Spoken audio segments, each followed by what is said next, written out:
La Guinée-Bissau occupe une position géographique très favorable en face de l'océan Atlantique, limitée au nord par le Sénégal, à l'est et au sud par la République de Guinée. Engagée dans la voie d'une stabilité institutionnelle, la Guinée-Bissau se présente aujourd'hui sous un nouveau visage avec l'élection d'un nouveau président, unanimement salué, ce qui ouvre la voie à l'amélioration de la politique de bonne gouvernance.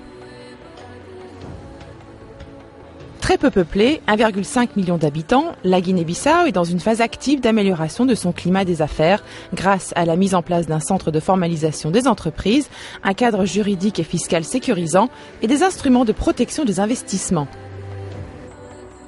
Depuis quelques années, la Guinée-Bissau mène une politique soutenue et continue de modernisation de ses infrastructures économiques. Les grandes villes sont interconnectées par un réseau routier long de 4400 km. Ayant toutes les faveurs de la nature, la Guinée-Bissau ambitionne de développer la production d'énergie sur la base des ressources naturelles. Elle est à la recherche de financements conséquents pour la réalisation de barrages hydroélectriques et des centrales à biomasse. L'agriculture est l'une des principales activités économiques en Guinée-Bissau et offre de larges potentialités d'investissement. La modernisation, la mécanisation du secteur et la valorisation des produits agricoles à haute valeur ajoutée peuvent doper la croissance.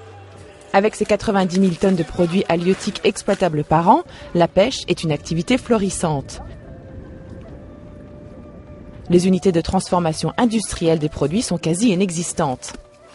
La Guinée-Bissau est également à la recherche de financements conséquents pour la poursuite de la politique de modernisation et d'extension des infrastructures routières, portuaires et aéroportuaires. Avec ses îles splendides et sa façade maritime, le tourisme balnéaire est promis à un bel avenir avec de véritables opportunités dans la construction d'infrastructures hôtelières et d'aménagement. L'augmentation de la capacité d'accueil est également un besoin pressant. Les 2 millions d'hectares de réserves forestières de la Guinée-Bissau sont en attente de financement pour l'exploitation du bois. La Guinée-Bissau dispose d'énormes potentialités qui nécessitent d'importants investissements, notamment dans l'agriculture, la pêche, le tourisme, le pétrole, le gaz, les mines, etc.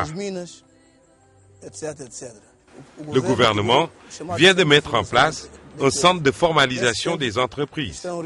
Dans cette structure sont réunis tous les services qui interviennent dans la création d'entreprises. Grâce à ce centre, les investisseurs peuvent créer leur entreprise en 24 heures. Dopée par une population jeune, une main-d'œuvre dynamique et une croissance en nette progression avec un taux de 2,7% attendu en 2014, la Guinée-Bissau entame son ascension vers un progrès économique certain.